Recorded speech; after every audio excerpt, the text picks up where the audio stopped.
Secanggih apa jet tempur Rafale buatan Prancis yang akan perkuat alutsista Indonesia?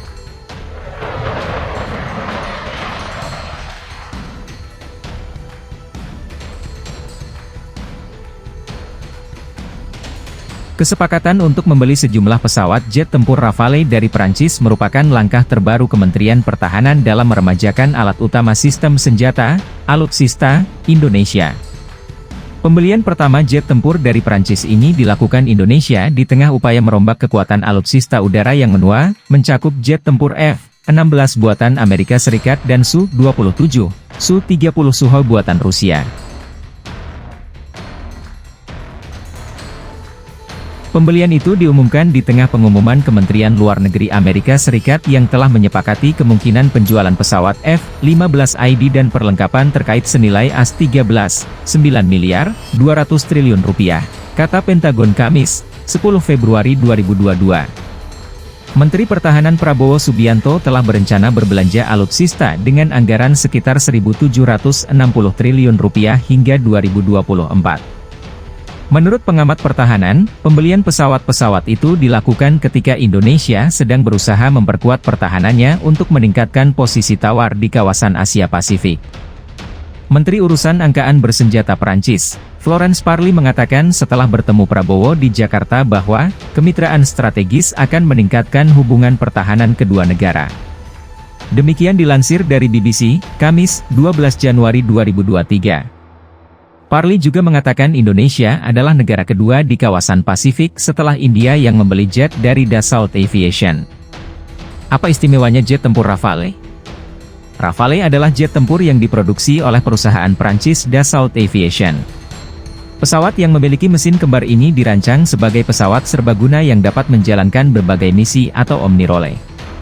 Rafale dibekali dengan beragam sistem persenjataan, antara lain, rudal serangan udara ke udara Mica dan Meteor, rudal serangan udara ke darat Hammer, rudal anti kapal laut AM-39 Exocet, dan bom berpemandu laser.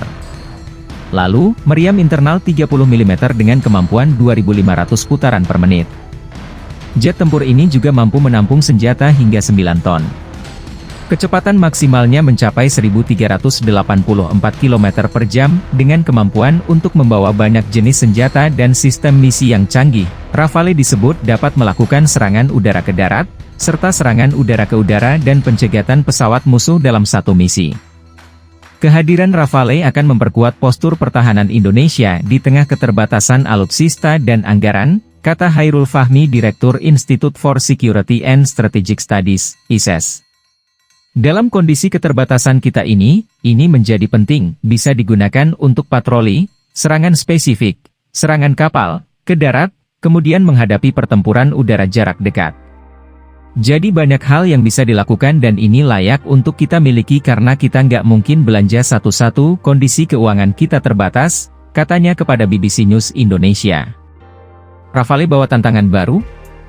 Namun kedatangan Rafale juga membawa tantangan baru, menurut pengamat pertahanan dan alutsista, Capi Hakim. Karena sistem Rafale tidak sama dengan pesawat buatan Rusia atau Amerika, Indonesia harus memulai dari nol dalam hal pemeliharaannya, kata mantan Kepala Staf TNI Angkatan Udara, KSAU, itu. Kita mesti mendidik dari awal lagi para pilot dan teknisi.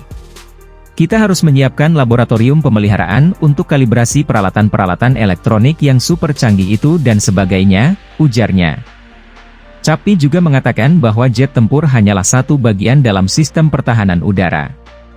Meskipun ia memiliki teknologi yang canggih, kemampuannya tetap akan tergantung pada sistem pertahanan udara, radar, pangkalan, command and control, dan sebagainya. Fighter jet itu hanya salah satu saja dari sistem besar, katanya. Apalagi isi kesepakatan dengan Prancis? Selain sepakat untuk membeli 42 unit jet tempur Rafale, Indonesia juga menandatangani berbagai kerjasama dengan Prancis dalam kesepakatan bernilai 8,1 miliar rupiah dolar atau setara 116,2 triliun rupiah. Kerjasama itu termasuk pengembangan kapal selam sampai komunikasi, seperti dilaporkan kantor berita Reuters. Secara rinci, kerjasama di bidang penelitian dan pengembangan kapal selam akan terjalin antara PT PAL dengan Naval Group, MOU kerjasama program offset dan TOT antara Dassault dan PT DI, MOU kerjasama di bidang telekomunikasi antara PT LAN dan Thales Group, dan kerjasama pembuatan munisi kaliber besar antara PT Pindad dan Nexter Munition. Kami membahas secara mendalam beberapa hal, sebagaimana diketahui Indonesia dan Prancis telah menjalin kerjasama pertahanan cukup lama sejak 1950, kata Menteri Pertahanan Prabowo Subianto dalam keterangan pers. Dalam kunjungannya ke Indonesia 10 Februari 2022, Menteri Pertahanan Prancis, Florence Parly mencuit, Prancis bangga berkontribusi untuk memodernisasi angkatan bersenjata dari mitra, yang memainkan peran kunci di ASEAN dan kawasan Indo-Pasifik. Hairul Fahmi dari ISES mengatakan berbagai kerjasama tersebut menjadi poin plus kesepakatan dengan Prancis karena Indonesia punya target mengembangkan industri pertahanan dalam negeri. Menurut Fahmi, target itu juga berarti Indonesia harus memperbanyak kemitraan dengan berbagai negara agar punya peluang untuk meningkatkan kemampuan dengan berbagai teknologi. Diharapkan dengan sistem pertahanan yang kuat, Indonesia bisa meningkatkan posisi tawarnya dalam menghadapi berbagai tantangan keamanan di kawasan, termasuk di Laut Natuna Utara yang secara sepihak diklaim Cina sebagai bagian dari Laut Cina Selatan. Kalau dalam konteks politik kawasan, kehadiran alutsista baru ini akan membuat Indonesia mungkin lebih diperhitungkan dan mungkin juga mampu memberikan tekanan-tekanan terhadap negara lain di kawasan.